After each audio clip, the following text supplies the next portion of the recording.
Okay. All right, Priscilla. Let me try this again. Some of us are brand new at Facebook Live, so we're going to try it again. I was like, Oops. a big one. I know, I cut you right off.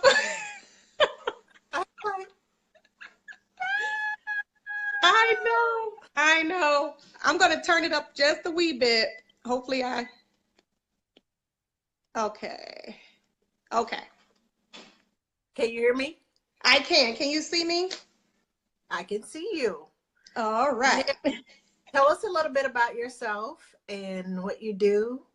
And Okay. So my name is Priscilla Moore, and I own Delighted to Doula Birth Services. I'm here in Dallas, Texas. I also work under North Dallas Doulas.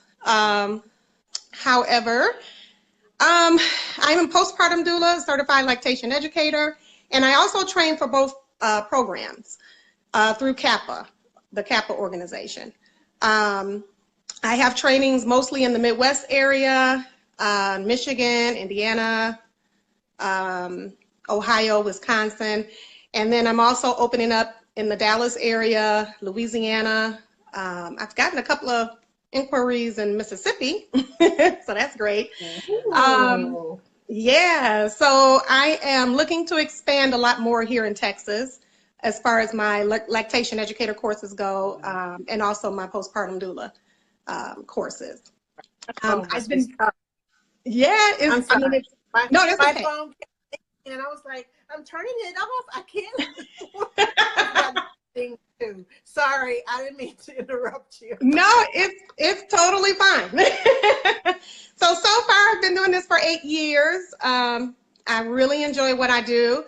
I have a big passion for it. And I've only been here in Texas for 1.5 years, maybe a little bit more, but doing really well here, doing really well. And I'm really excited to be here.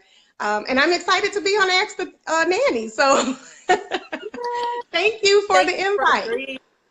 Yes, thank you for coming. Now, I know you were going to show us some demonstrations. You have your baby doll with you? Well, I do have a baby doll with me. So I thought I would just see first. Okay. Didn't know how it would look. But I figured let's go to questions. Okay, we'll go to questions first. Okay, so tell us, how soon after birth should a baby start breastfeeding? So after the first hour, as soon as baby is born, you want to get baby to breast as soon as possible. It's really important that you do that. So they do something called skin to skin, and I'm not sure how familiar your audience base is with skin to skin. But it's baby directly on mom's skin, directly right after birth. They place baby on mom's skin, and within that first hour, you want to have breastfeeding begin. And baby usually leads that. They will smell the milk and kind of crawl and do like a little breast crawl, and then latch on to mom's breast and begin to suckle. The sooner you can get baby to breast right after delivery, the better. The more milk you'll have. It's supply and demand. So the more you put baby to breast, the more milk the mom is gonna make. And you continue to do that. You don't just, it's very important to do that every couple of hours, every 1.5 hours. Put the baby to breast constantly, as much as possible in those very first few days. It's really important to get the milk coming in, going. And once that milk comes in, you should be just fine. It's when moms kind of step away and start to supplement that interrupts the breastfeeding process. So it's best to just put baby to breast as much as possible. Unless it's medically necessary to supplement, then I would, that's when you would want to do that. But for most, in most cases, you want to just go ahead and have baby to breast. And have baby do that process for mom. let the baby bring that milk in. You don't even need a pump right away. You want baby to do all the pumping and all the feeding to get the milk to come in. Okay. So my next question is, what is a cluster feed? So cluster feeds, they usually, for me, I would say, because I work a lot of nights, but cluster feeds happen a lot at night, although they can happen at any time during the day. And what happens is babies tend to have constant or close together feeds within a few hours. So it would look something like the baby's been feeding every 2.5, 3 hours throughout the day. And then let's say somewhere around 6, 7 o'clock at night, the baby wants to feed at 7, and then again at 8, and then again at 9, and then again at 10. And so moms are thinking, well, the baby is not getting enough. No, it's totally fine. Babies cluster feed. Babies are smart. And your body, your brain is telling your body, you know what, you're gonna make the right amount of milk for this child. So it's okay to continue to bring baby to breast every time he or she wants to cluster feed. And moms don't need to supplement. You don't need to supplement during this time. Just put the baby to breast and let the baby go ahead and suckle at the breast and do what it needs to do until they're ready to go to bed. And a lot of times what happens later on is that right past that, babies tend to sleep a little bit longer. They're smart. They know to eat a lot so that they can sleep just a wee bit longer. So help the baby out, help yourself out, cluster feed, and you get a little bit longer rest. Okay. Baby's smart. That sound like the baby's smarter than us. There you go. That's what it sounds like. Baby's smarter than us. Mom, you need to give me some more food. If you want me to sleep, you better feed me. Feed me. And that's all you have to do. Listen to the baby. A lot of times we don't listen to the baby. And the baby tells us everything. We just have to be willing to listen. That's why postpartum doulas are so great. Yeah. It sounds like, what's the name of it? I don't know if you remember that cartoon, Baby Huey, the big, I guess, was he a duck? Or he was a cartoon character. Baby Huey. I think it was a duck. Saying, I'm hungry. I'm hungry. Your baby. Yes. That's amazing. So, my next question is, I know you said about the baby latching on. So how far? I've heard that if the baby just latches onto the nipple, it will hurt the mom. So how far does the breast need to be inside the baby's mouth in order for it to be a successful latch? So what you want is the areola. You want to have, if not all, most of the areola in baby's mouth for a great latch. And mouths should be wide open, a wide open mouth. Lips are flanged and not pinched like fish, not because then they're like sucking on the nipple. And you need and ask moms, is the baby pinching you? And then sometimes you just need to pull the chin down and correct the latch a little bit. And a lot of times that works. Or sometimes just break the latch with the finger. Mom needs to just break the latch with the finger and then reposition baby again. And hopefully baby will get a better latch. And how she'll know is that she should not have pain. Pain is a sign that there's something wrong. So it should, she could have a little discomfort when you first start breastfeeding, of course, but not pain. That's two different things. She should also see a pattern like a suck, pause, swallow pattern. The baby should be content, relaxed. Moms should be able to feel a letdown or like a tug on the breast, but not pain again. Just her uterus should be contracting. So that's how you know it's a good latch. Baby's actually getting milk out of there, and audible or visual swallowing. You know, you should be able to hear something.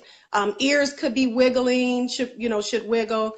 That's how you kind of know you have a good latch. But make sure that areola is definitely in the mouth. Like I say, all or most of it All should or be. most. Yeah, all or most of it should be in the mouth. I had something that I wanted to say. I think that it would be really important that nannies connect themselves with IBCLCs or lactation consultants or CLEs in their area, just to have a resource for moms, know their prices, and then that way if mom is having trouble and nannies, that you're looking and you're helping as much as you can, and you see that she may need a little extra help, you have someone right away. And I mean, that looks good on a nanny's behalf as well.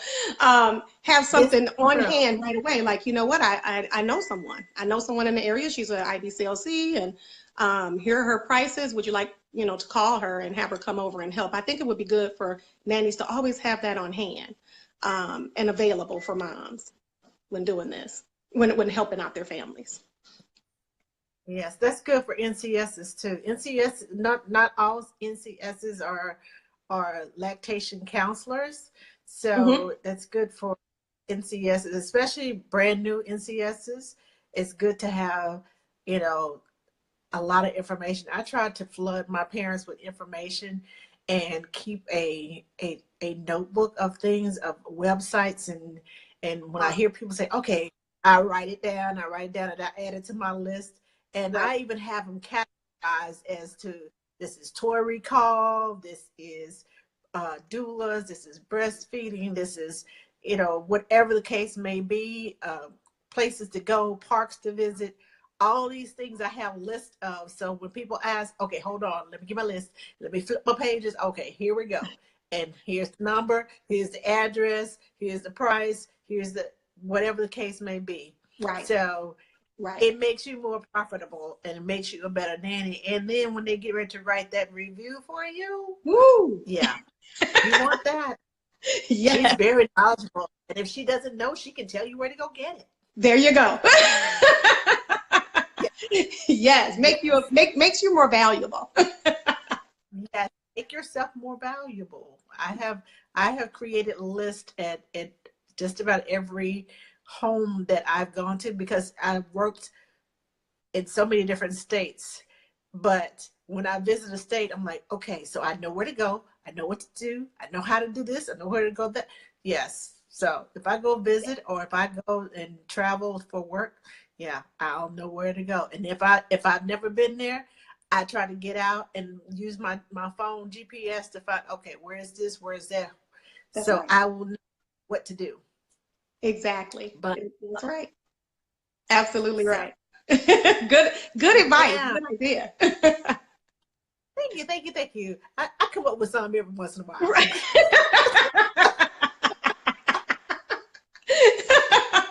That is awesome. And also, you can pass one of those muffins. You made some muffins earlier today, I saw. Yes, I was experimenting. I had leftover bananas. I had some ripe bananas, and I had some strawberries that were in the refrigerator, and they weren't getting eaten. Well, I'm allergic to fresh strawberries, but I can eat them cooked. I was like, strawberry banana. Everybody likes strawberry banana. How about some strawberry banana bread? Sounds good to me. How about we add that? Okay, I have a little bit of this nut, a little bit of that nut. Okay, nut overload. Okay, here we go. So, they look amazing. They look amazing. And strawberries and bananas, and I added it didn't call for ground cinnamon and nutmeg, but I like to use the cinnamon sticks and grind fresh cinnamon in there, and the whole nutmeg, not the kind that out of the bottom, the kind that you had to just kind of grate. Yeah, I like that. But it's I need a smell button. It smells so good in this house right now. I'm like, hurry up so I go to the kitchen to get more. Well, it looked really good. I mean, they really did. Yeah, I make those for breakfast because I'm always running to the door, Okay. and I end up eating like 10, 11 o'clock. And I was like, you got to start eating breakfast because that's lunchtime. If you don't Yes. start your outright with a breakfast, and I made it with whole wheat flour, Okay. and so I was like, if you're gonna eat this, you might want to make just a little bit healthy, just so you can Yes. justify. Yes. So, yeah, that's my way of justifying eating There this you muffin go. first in the morning. That is great.